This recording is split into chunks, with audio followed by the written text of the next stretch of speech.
Hey, everybody. Welcome to the Climbing Sycamores podcast, where we look at today's topics to get a better view of Christianity. I'm Annie Beege, and I'm joined by my friends Ben Sadler and Matt Harbach.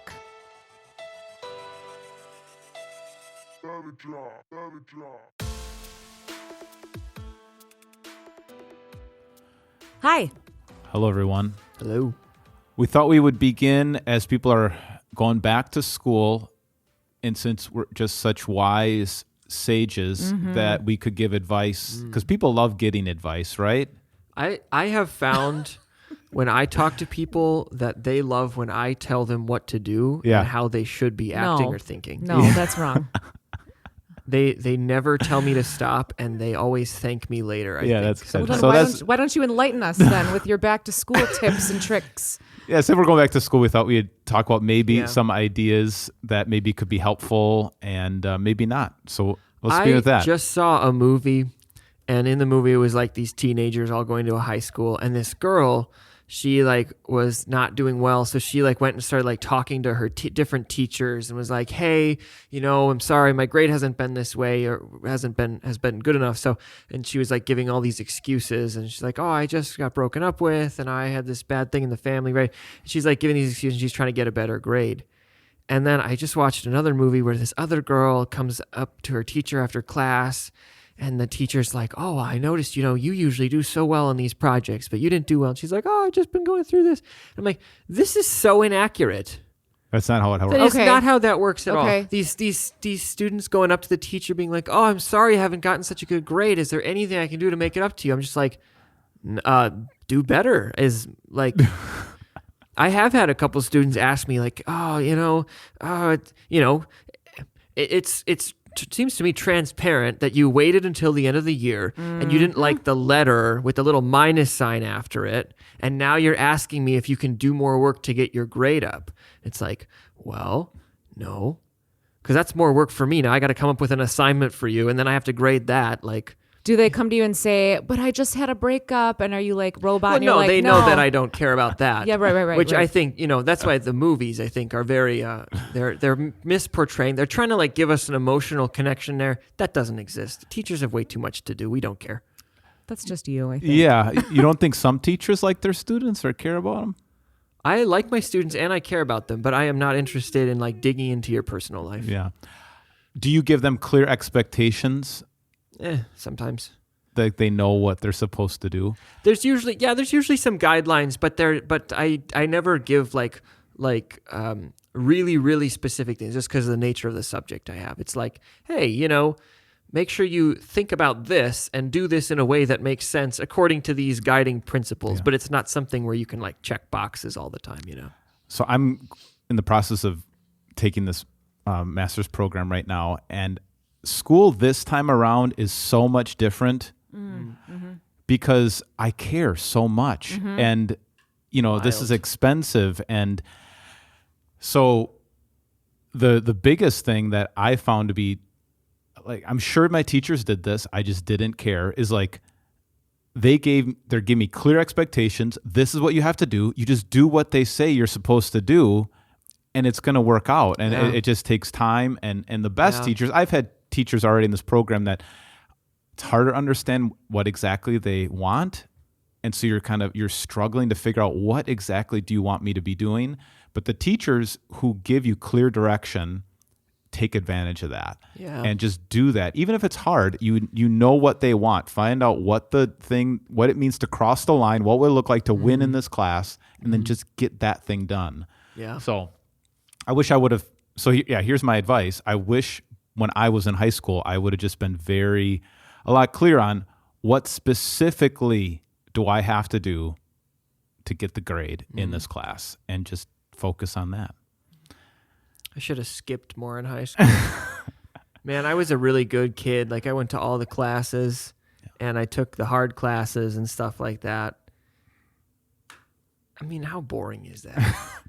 Some of these things. So your advice is to be truant? Is that what I'm hearing? Is that what we're hearing? Okay, yes, but not if you're in my class. That drives me nuts. See? Be there, for heaven's sake. All these kids, they're sick every other day. It's like, what is wrong with you? You are insufferable, Matthew. Oh my goodness. Thank you.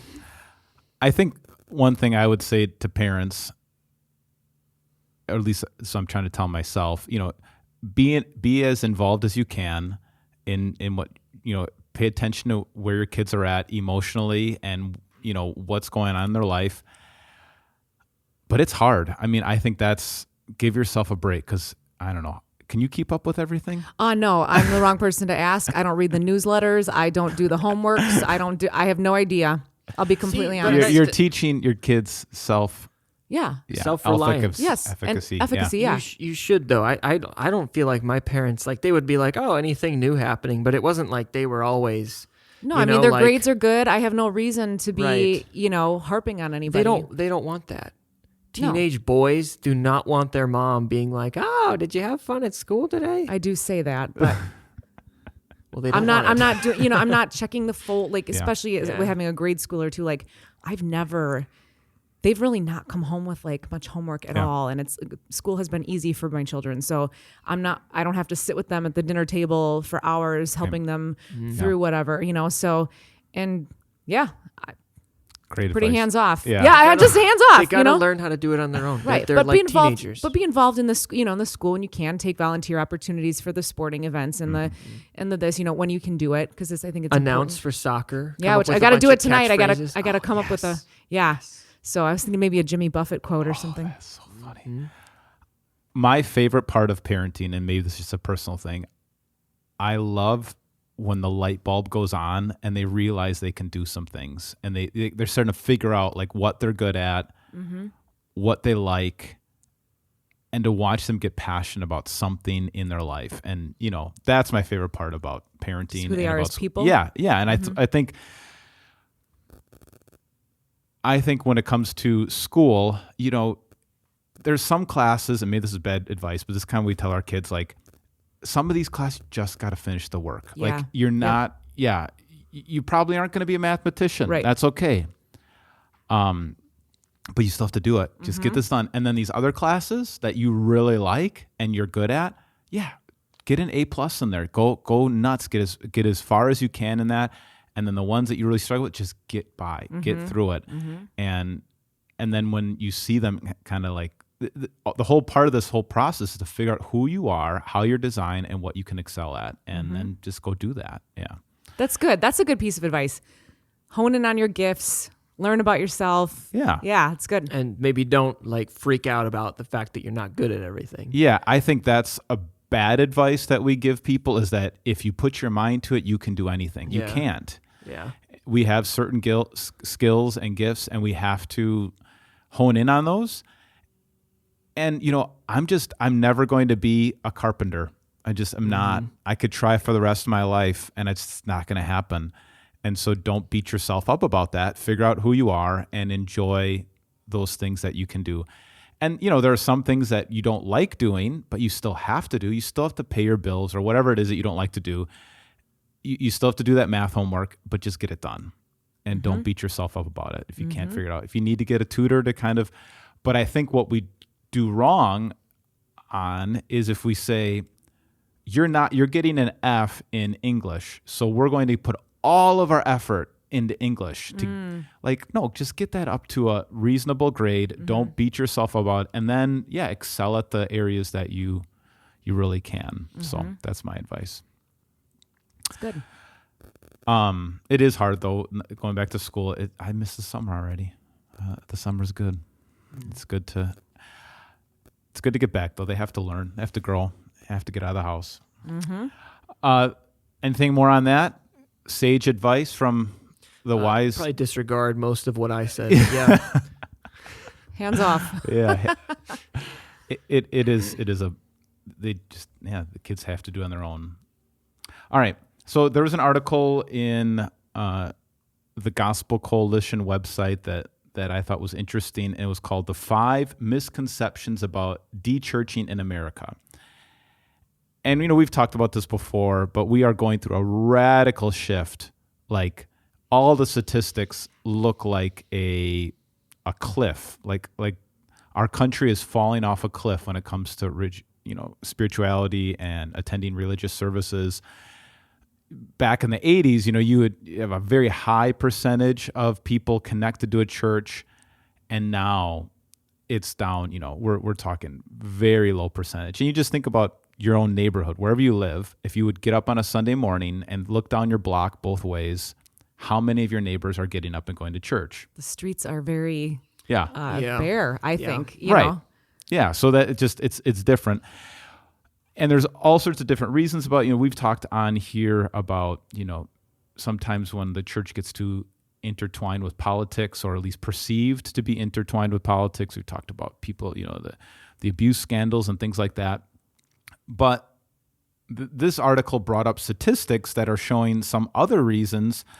And so first, number one, misconception number one, people leave primarily because of negative experiences with the church. So we've talked about that. And anecdotally, I feel like that's accurate Yeah. from my own from my own talking with people. Sure. That to me does not feel like a misconception. But I mean, if we go on to look at what it says, just about kind of life happens. They move, they get involved with their kids' sports. Yeah. They can't make it to church.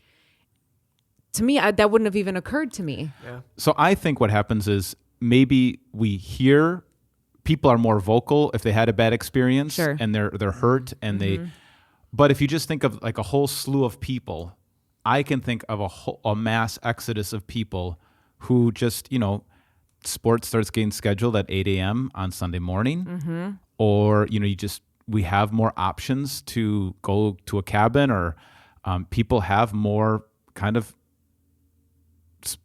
even with inflation, people have more options to go stay at an Airbnb, to get away, to do other kinds of activities. And people say, I'm working 60 hours in the week. I want to get away on the weekend. Yep. And you start doing that a few times, and all of a sudden, you just kind of drift. These family change. We're much more mobile. And so I don't know if that's really how it is in Milwaukee. I feel like Milwaukee is different, that many people, generations of people stay in the greater Milwaukee area. If you were born here, you kind of generations of people here. But we are a very mobile society. And so if you keep moving every few years, people move and then they just never end up finding a church in the next place. I find that weird because I feel like that would be like one place I feel like you could go and start making friends and community if you move out of state or move across the country. It seems like that would be a place that you could go and, get involved. Right. Well, so if people are leaving, as in they're just no longer coming, then I think it's just they're not getting anything out of it. It's like we used to go. It was always traditional, or it was always like Routine. habit, routine for us to go. And we moved, so the routine was broken, and so now it's kind of a free for all what we do with our time. But you don't go back to church because you don't get anything out of it. So this is my whole sermon topic this week, and I was actually going to run some things by you guys before I preached on it. But I think that's a huge thing where people now, they have options. Before you didn't have an option. Sunday morning you went to church, whether you liked it or not. That was just a culturally accepted place to go and the thing to do. Now you have a ton of options, sports activities. I went golfing last week. I went to 9 a.m. church, by the way, but after 9 a.m. church, my cousin I didn't see you there. Yeah, my cousin put together a golf tournament, a golf outing with our family, and the golf course was packed. There was a foursome on every hole. Wow. Okay. Just packed. And I get it. Like, I get why people do it. There's a lot of fun. You have camaraderie, all those kinds of things. And here's the thing I wanted to talk to you guys about the sermon is like, can I say, if we're just another place to get a good breakfast, well, we can have a good breakfast here, but you can get a good breakfast anywhere. If we're just here to have entertainment, well, we have really good musicians and a really good band, but there's a lot of good music a lot of places.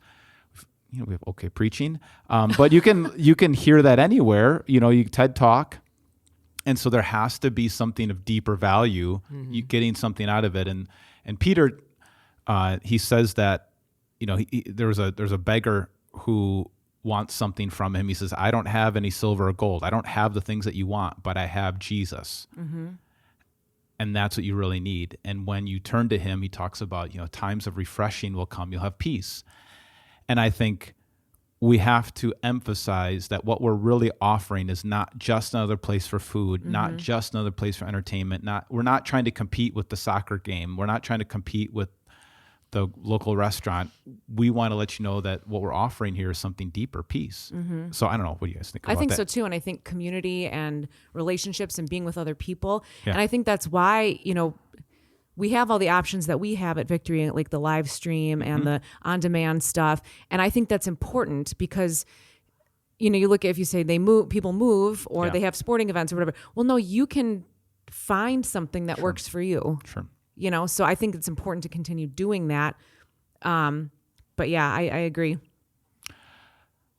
Very good. Number 2, misconception. It says young people are leaving the church after attending secular universities. So this was told to me when I was like 10, 11 or whatever. I would agree with what you said about the previous, anecdotally, when I look at it, I could think of a handful of people who were strong Christians, went to secular university, were challenged by a secular professor or two, and the whole secular culture on campus, and they did leave and they didn't come back. But this article says that might be true in other places, but the United States is an outlier. People with a higher education are less likely to leave church. So this finding challenges the notion that secular university erodes the faith of many young evangelicals. So it doesn't seem to be a direct correlation between getting connected to a secular university and leaving the church. Usually, he says, people it says dechurching has hit lower and lower middle classes because they're more busy. They work weird hours. They work weird hours. Yeah, they work night shift, things like that, and that makes it harder to come to church. So it's not the more affluent or maybe the people with higher education, but maybe middle class or under that struggles to have to. So I don't know. What do you guys think about that finding? And that's not that they've left the faith; they've just left church, right? Or is it asserting that they've I think they've left the faith also? I'm not sure. To me, this is more in regard leaving the church. So Yeah, maybe it's not that they've left the faith, but they've left the church because of their weird hours and stuff. I do wonder though, if you start leaving the physical, visible institutional church, and you said, I'm just going to do spirituality on my own, and how long can you pull that off? How long does God just become what you make up? Because you need some outside of you, challenge from the scriptures, challenge from God's word, challenge from an accountability from God's people, or else you start making God into your own image, I think. So I think they go hand in hand. I always use the illustration of like a hot coal.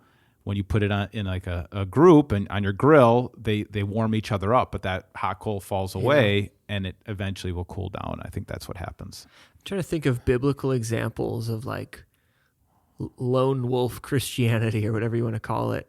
And I'm like, Abraham kinda. I mean, he had a family, but Abraham, Noah, but again, they had families and God talked to them directly.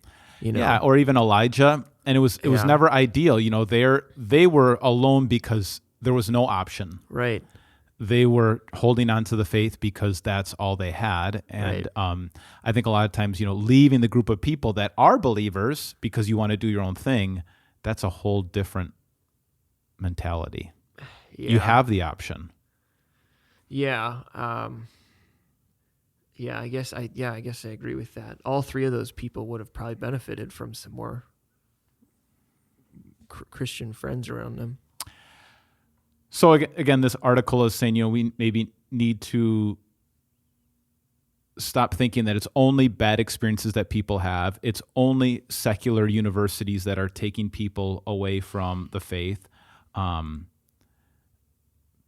a part of higher education doesn't necessarily mean you're automatically going to leave the faith. I do think our campus ministries are so vital to be a place to help people kind of navigate some of those transition periods when they have a lot of questions, and they are on their own.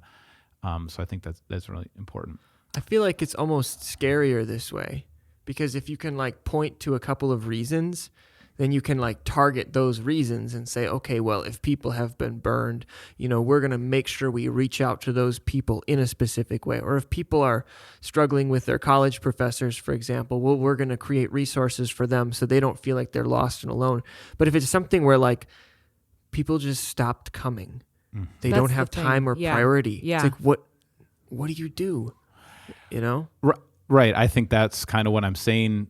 What I was mentioning before about my upcoming sermon is that like they're making a value judgment that, all right, I'm going to go golfing or I'm going to go to church. Well, I think I'd rather go golfing. Yeah. It's just a choice. It's not that I'm oppositional towards it.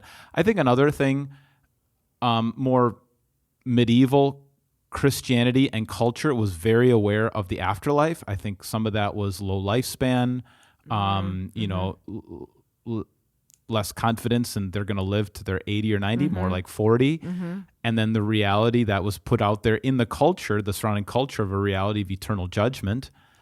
Now that's not even on people's radar. They're not thinking of eternal judgment. They are not thinking of, lifespan increasing, this idea that I'm going to be able to live till I'm 100 or 90 or something like that. So I can put that off until later. It seems like, I think it's a lot easier to believe in God and hell and judgment when you are you're living like 1,000 years ago, 2,000 years ago, and like when the weather changes, that ruins your field, for example. Right. It's like we starve because the weather was bad. Right. I mean, that's huge. We have mitigated against all physical risk like that, and so they're like, you don't.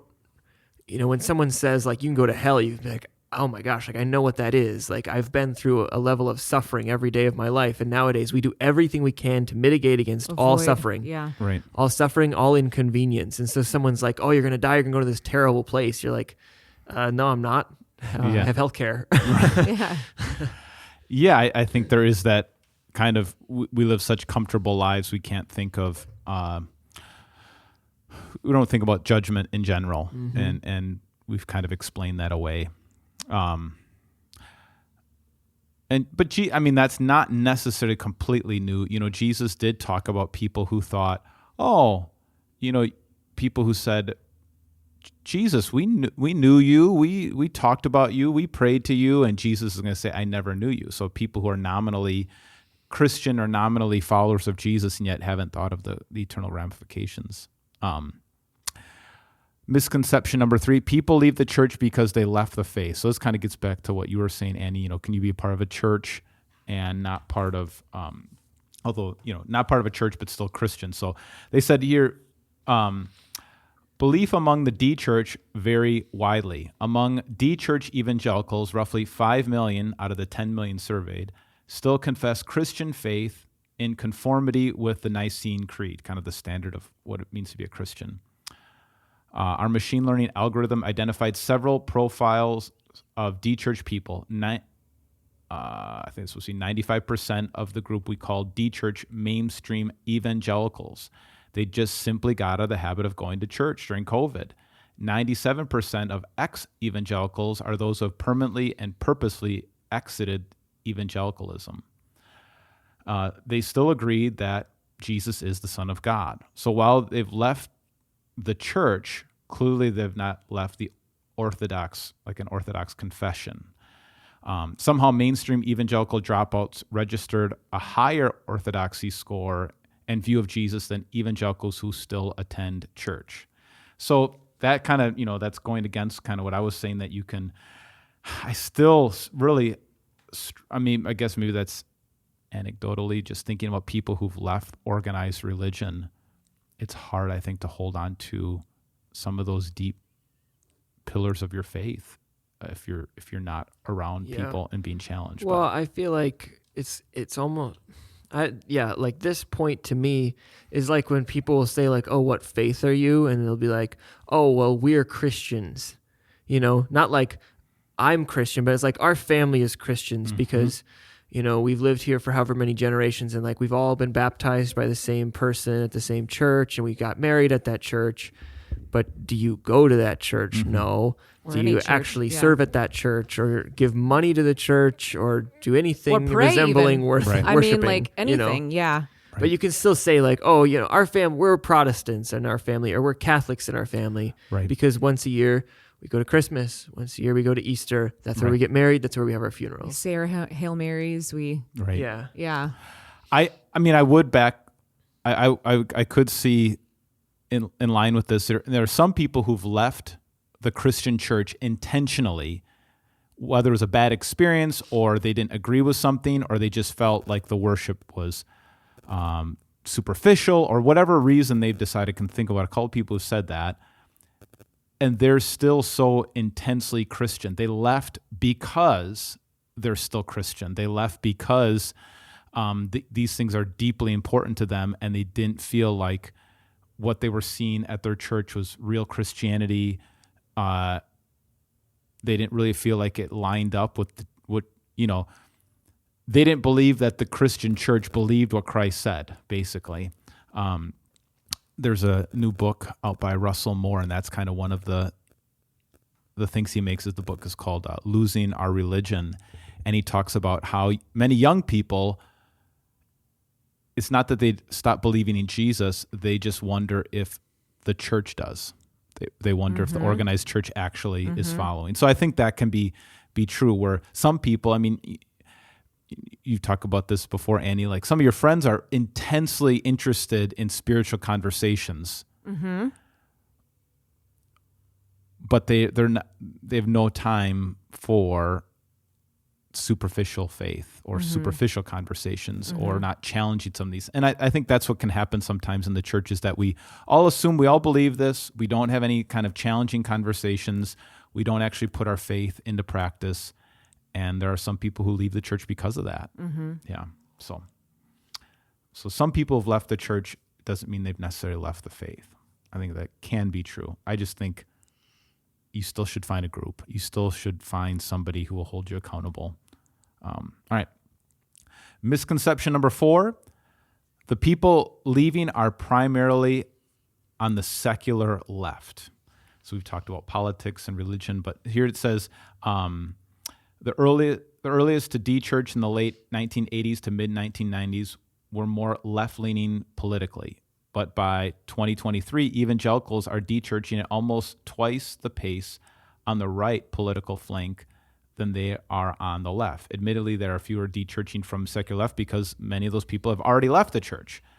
Still, for discernible groups, right-wing politics have supplanted church from a belonging standpoint. People who find meaningful community in political spaces have lower motivation to keep going to church. So, this is, so I think people, both right and left, just because you're conservative politically, whatever that means, he's saying you're not going to necessarily be conservative spiritually. Or if you're conservative spiritually, means you hold to the Bible as the true word of God and those kinds of things, doesn't necessarily mean you're going to stay in the church or be connected to towards a certain political party. So I think, that is really interesting. I think that I've heard, again, this is all anecdotal. Yeah.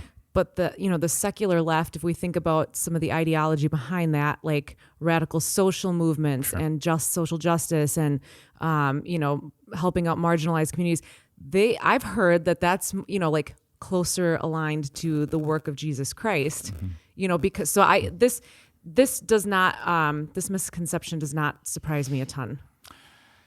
Yeah, I think Jesus does not fit into a clear political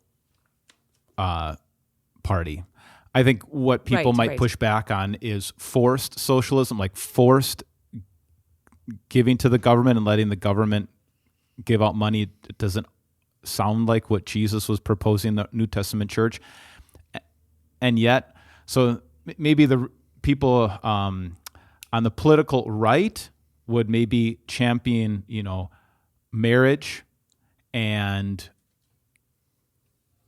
protecting life, protecting the unborn. And then on the politically left, we might think about people, marginalized communities and real focus on racism and things like that. All those are Christian ideas, definitely. right? From both sides. Mm-hmm. There's no political party that kind of Right. encapsulates all of them. And Isn't that sad? well, it just shows that your faith, politics is not the answer. not the answer, right?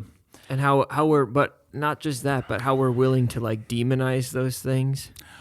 Right. Like if you want to align yourself with some values, then you have to act like the other ones are really bad, and those will be bad for the country, and they're disingenuous in all their leanings. Yeah. So, right. And I guess what this misconception is showing is that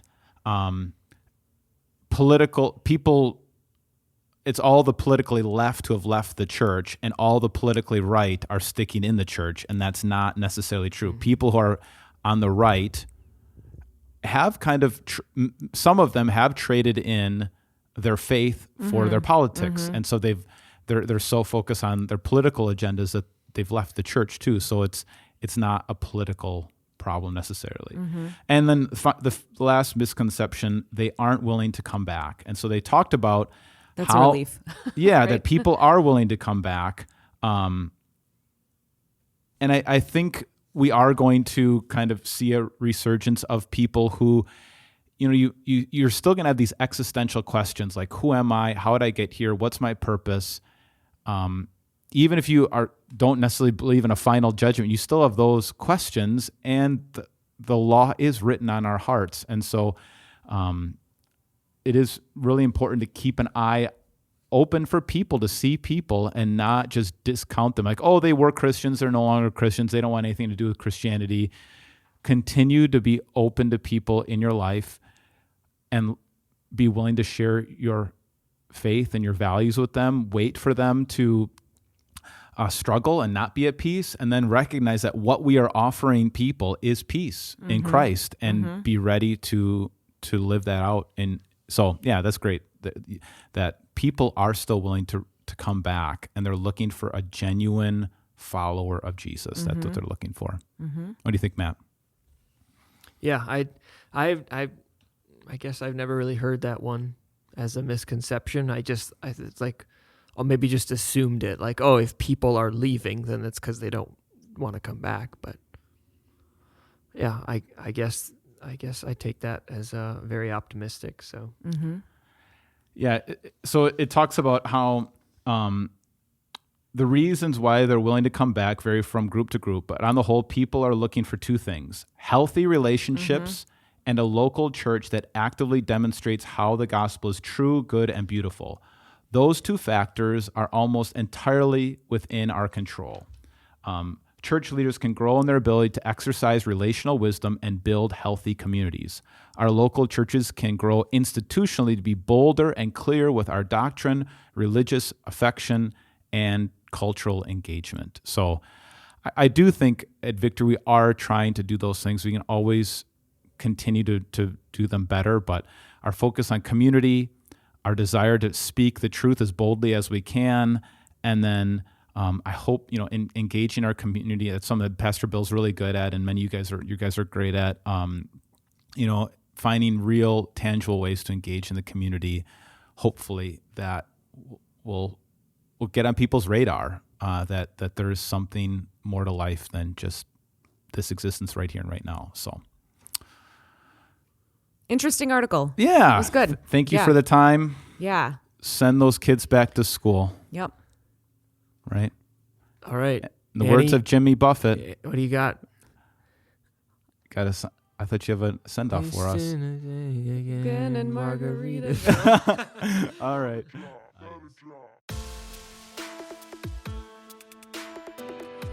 If you'd like to get a hold of us here at the Climbing Sycamores podcast, feel free to email bsadler@victoryofthelamb.com. bsadler@victoryofthelamb.com. If you like today's intro music, it's been brought to you by Andrew Lynch's song, My Name, Hello.